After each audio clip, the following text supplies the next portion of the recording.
Welcome back to another episode of the Far More Podcast. I am Liz Brock, and this week and next week, we're going to do something special.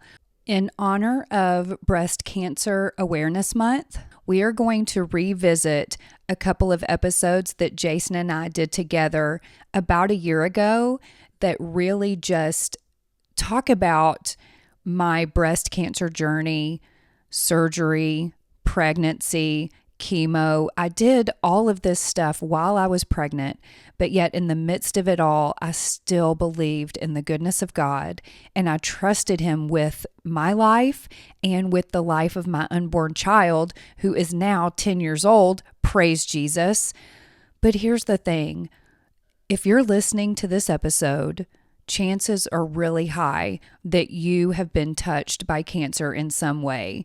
Either you yourself have gone through, or maybe you're currently going through a battle with cancer, or someone you know has gone through it or is currently going through it. So I really want to encourage you to listen to these episodes, and I hope that it can bring you hope if you are in the middle of this journey yourself, or that it can help you to help others who have gone through it or who are going through it.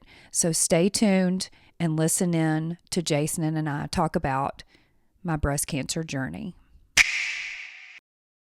Hey, Liz. Hey there, Jason. How are you? I am fantastic. Fantastic. Well, welcome back to the Far More Podcast, where we talk about faith and my struggles with faith. I struggle with faith too. Maybe that's actually a lie. I don't. I do not struggle with are we jumping right in? We're just jumping into the deep end. I don't struggle with faith in God. I think I have trusted Him. I almost feel like I've trusted Him since the day I was born. I came out of the womb trusting the Lord. This is one of the areas in life that I just admire you so much. Oh. Tell you more. Tell me more. Tell you more. Like, yes, since we met, you've always been so much stronger in this area than me. It's the one.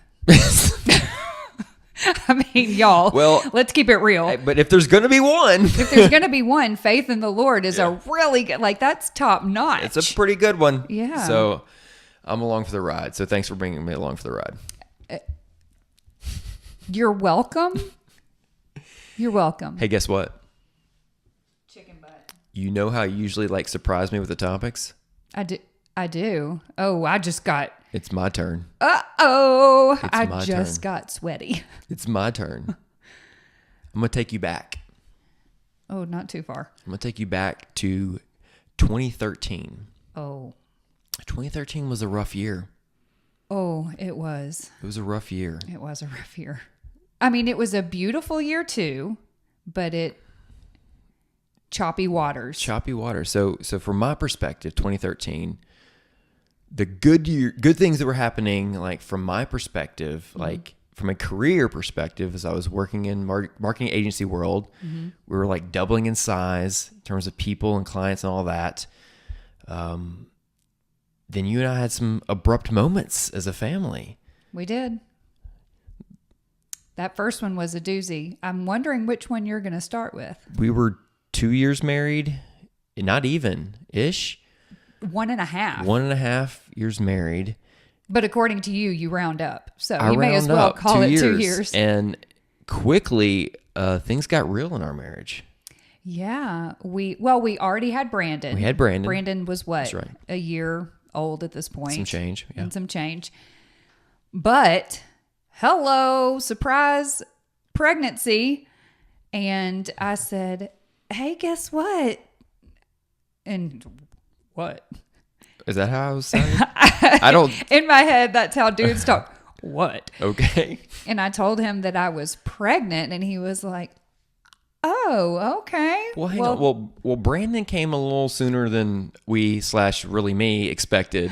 And then here you come with, number 2 on the way. Right. Uh-huh. And, it was unexpected. So we were both surprised.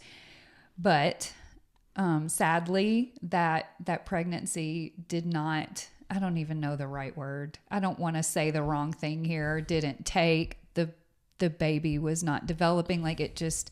You lost the baby. I lost the baby. And that was in March. Is that right? If memory serves me correctly. It's May. It was May. Mm-hmm. Okay.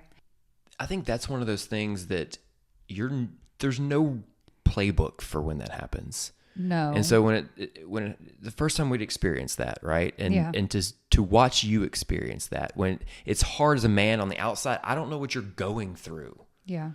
I could barely Right? even describe in words Right. And what I so was going through. We've been married a year and a half, had a kid. We're still trying to figure out marriage. Yeah. This happens. I don't know emotionally what to do, which normally I don't know emotionally what to do. And I really didn't know what to do in this situation. And I didn't know what to tell you to do either. Right. Because I was like, coach me on this. And I'm like, I can't coach you on this because I don't think I even knew what I needed. That's right. So that was hard because we were both just unsure of what to do or how to feel or how to move forward. Yeah. But I will say this, it did, I am grateful for every part of my journey. And for this specifically, I now know at least a little bit of what other women are going through when it happens. And I can wrap my arms around them because I'm coming from a place of, I know how this feels and it's hard and it's confusing. But then I said, well, and not to make light of it, but I came to the place that I said, well, I was used to being pregnant, so we're going to have another baby. At least in my head, that's basically what I said to you. You were pretty matter of fact about like, this is what we're doing now. And I'm like, hang on, I'm like, how do we recover from what just happened? I don't even know what just happened and the roller coaster we just went on. And you're like, it doesn't matter. Now I had this thing in my head. So this is the path we're going down. We're going to figure out number 2. I'm not saying it was the healthiest thing or the healthiest mindset to be in. Yeah. But I was just like, I got used to being pregnant and I think I craved that again. And so I did. I was very matter of fact, so which is unlike me. I was sort of like, it's not up for debate. That's right. So that decision was May, June, and then, fast forward a couple weeks. I remember being in a leadership meeting on a Thursday afternoon. Wow. And I remember this moment. And my phone rings, and you call me, and I don't ever call you. I probably did the stank you. face. I'm like, why are you calling me? And I ended it. Oh, that's so mean, girl. You a mean girl. You mean girled me. I was like, you do that thing. We're like, why is this person calling me? And you're like, end, go to text. But you just referred to me as this person. I'm your wife. Correct. And then you call back. And so you go from like, why are you calling me to like, oh no, that's not good. Right. Right. And knowing what we had just gone through in the last couple months, I'm like, oh no, let me go get this. And so I said, let me take this. I step out, but I didn't hear what I expected to even hear necessarily on the other end. Mm-hmm. Instead, it was you telling me, I think I might have breast cancer. Mm-hmm. And I'm like, wow, that's not the call I was expecting. Right. So I had done a self-exam in the shower and felt a lump, and I have extensive history on both sides of my family. And so growing up, the reality of breast cancer for me was when, not if. So I was not surprised, like at all. I was not surprised at all when I found the lump. Maybe I was a little surprised that I was that young. But my mom was young too. I feel like she was in her mid 30s. I was, math is hard. Help me. How old was I? 32? 33? I don't know. We'll just call it mid 30s. You were 35. You just turned 35 in June. I had just turned 35. Right. And I just had my birthday too, y'all. Come on. So I go to the doctor and they do a mammogram, nothing. They do an ultrasound. There's like a little clump of cells. And he's like, I don't think it's anything. And I'm like, well, hey, can we biopsy it anyway? Because I got a history here. Yeah, there's history here. And he's like, yeah, but again, don't think it's anything. And so we did the biopsy. And me being me, I said, and oh, by the way, I might be pregnant. If y'all could have seen the look on the doctor's face, he was like, wait. That's a yes or a no question. Huh? Right. You might be pregnant. And I was like, well, my husband and I have been trying and I know my body and I believe I'm pregnant. It was like I think, that's right. You're I don't know if prophesying. I was trying to manifest it into being or if truly, I feel like I truly believed in my heart that I was pregnant. And he said, well, have you taken a pregnancy test? And I said, well, no, it's not even time to do that. He thought I was ridiculous and I can understand why. Well, there's fairness in that. There is 100% fairness. And he was like, okay, well, we're going to send these labs off to be tested. And in my mind, I'm like, well, in the meantime, I'm going to be pregnant. So they send it off. And I don't remember how long it took. It felt like an eternity. It was a couple of days. I think because there was an assumption that you didn't have breast cancer, that it was like, let's check and double check. Yeah. And then a couple of days came back and it was a, yes, you do. And I was able to tell them, well, yes, I'm pregnant. I think right? That was 2 weeks later. That was 2 weeks later. So I found out you were pregnant. And then 2 weeks later, I get another phone call from you. You did? Yes. Oh. Yes. This is the joy of having a horrible memory. I get to learn things all over again. So I'm like, oh goodness, what else do we have here? Yeah. Yes, I am pregnant. Now I have breast cancer and I'm pregnant. Yeah. And as your husband, Oh, you just got real nervous. You did like a nervous swallow. Talk about something I can't solve because you're a doer or fix or be in control of.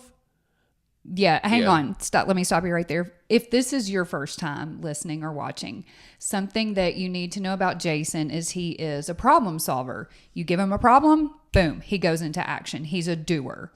And so you need to know that about him leading into this part of the story because it's out of his control. Yeah, there wasn't nothing I was going to do to fix that. So how did you feel in that moment? Honestly, I think, believe it or not, I'm way better with my feelings now than I was then. So I took all the feelings and I just stuffed them deep. Because this is 10 years ago at this point. It was, this is a problem that has to be solved. Mm-hmm. So I take those feelings and I stuff them down. I'm like, we have a mission now. Yeah. We got to go figure this thing out. And I remember the first time we sat down with the oncologist that was trying to explain to us what you had, the procedures and all these things. And I was ridiculously nervous. I don't know if you remember this. Like I pulled my phone out. I was like, I'm so nervous. I can't retain information. I'm just going to record it on my phone. I do remember that. And so I put my phone down. Which is a good idea anytime you're in a situation like that because you're not thinking clearly. Correct. But here's the thing. You need to look down to make sure you actually hit the button to record. You didn't hit it? I didn't hit the button to record. So I have the phone sitting there thinking it's recording all these things. The guy is saying all these words. I don't know what they mean until he says survival rate. Right? I think your spidey sense is perked up. I understand math. Yeah. I may not understand big medical words, but I understood math. And then, so I'm like, that was the moment it got real for me. Right? Yeah. When numbers and math came into it, I understood what we were talking about.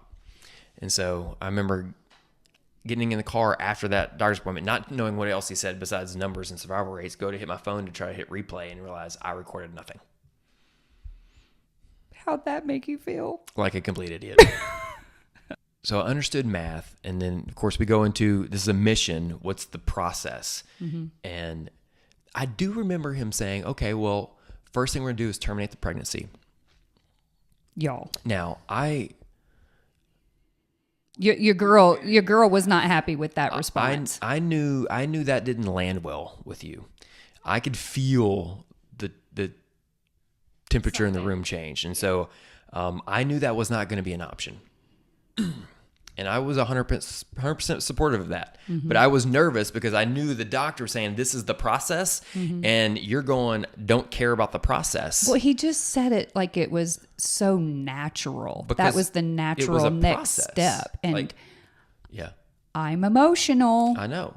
And the thing is, when you're diagnosed with cancer, at least this is our experience, is you just get put into, here's the lane of the process, and you follow the follow the steps. And so I remember him saying that, and I remember you saying, oh, that's not an option. Oh, that's not an option. No. And the look on that man's, you remember the look on that man's face? Confusion. He was confused. He surprised. It was surprised and confused. Because he didn't know what to do then. No. He had not been through what he knew you were going to have to go through with a woman while being pregnant. Right. But what I knew, and what I don't think I said these exact words to him. In my head I did, but I know I didn't. In my head I was like, you make the big bucks, you figure it out. Like, this is your job to figure out how both of these things exist at the same time, how we treat the cancer while this baby is cared for. Now, I know I was not that bold and brazen, but in my head I was, y'all. Yeah, I don't think you were that sassy at that point. No. Honestly, but I stood by my decision. This is not an option because your boldness came from your faith on that. And that's what I think that's what I was even envious about it. I was feeding off of your faith in that season, in that moment, right? You were so solid on God's got me. Yes. Doesn't matter. This is what we're going to do. Right. And my analytical process brain was like, oh goodness, we're deviating from the process. Yeah. What does all this mean? Well, let me tell you, I want to commend you on something. I don't know if we've talked about this before, but after that appointment, I don't know if you remember how emotional I was, that was what he said to me. Because in my mind, I'm like, how dare you? How dare you even put that on the table? Yeah. You helped so much to kind of just calm me down and speak a little bit of logic. He's like, Liz, listen, unfortunately, for better or for worse, the baby is not his patient. You are his patient. He is trying to look out for you. He wants to make sure you are okay. And the only reason, I do believe that the only reason you said that was because I was so emotional and not healthy. It was not a healthy place that I was going. I was going down a bad path with it. And you were like, he's just worried about you and concerned about you and just wants to make sure that you're okay. And that helped me a lot in that moment. I was still mad at him. Like, don't get me wrong. Well, I'm still a little salty, but I'm really glad that worked because a lot of times when I bring logic to emotional situations, that goes the other direction. It does, but in that moment, I think it's the one time. That it worked wonders. It calmed me down because I didn't need to be getting all riled up. I needed to be calm. I needed to try and think rationally. Yeah.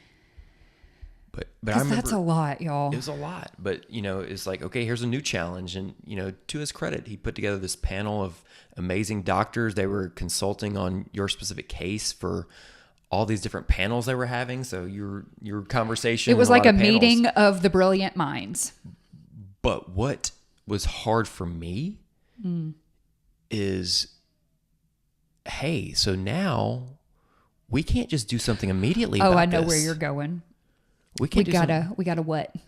We gotta wait. We gotta wait. Well, if that's the case, we gotta wait until this baby is through this first trimester. Yes, and for those who don't know how long that is, it is 16 weeks. So now we're in this situation of it's your favorite. we've discovered this cancer in your wife's body, and so what we're gonna do is nothing, y'all. And it's gonna sit there and it's gonna grow. My poor husband. While we wait for your baby to be further along and can actually handle going through a surgery. Right, because the plan was for me to have a lumpectomy, a surgery while pregnant, but the baby needed to develop the organs, and that takes 16 weeks. I wasn't freaked out. I even think about it now and I'm like, girl, why weren't you flipping? Why was I not flipping out? It has to be because of my faith. The peace that surpasses all understanding was given to me by the Holy Spirit. Because from the outside looking in, I should have been losing my marbles. Right? Right. I mean, honestly, but it's no credit of my own, because even though I have a very unshakable faith, in that moment, all signs pointed towards questioning everything. God, why are you letting this happen? Yeah. Why? But I knew that the Lord uses everything to his good. And if this is part of that plan, it's part of the plan. But you were like, how are you doing this, girl? Faith. Okay, y'all, I know that was a lot and I hate to have to make you wait, but part two of this 2-parter is coming in 2 days. So you only have to wait 2 days. So make sure you are subscribed to the podcast so that you get notified when that episode drops, so that you can hear the conclusion to this. Oh, it was a crazy roller coaster of a story, but I'm so grateful for the journey. Thank you for being here. Thank you for listening. And I can't wait to have y'all back in 2 days for the conclusion of this cancer journey. We'll see y'all in a couple days.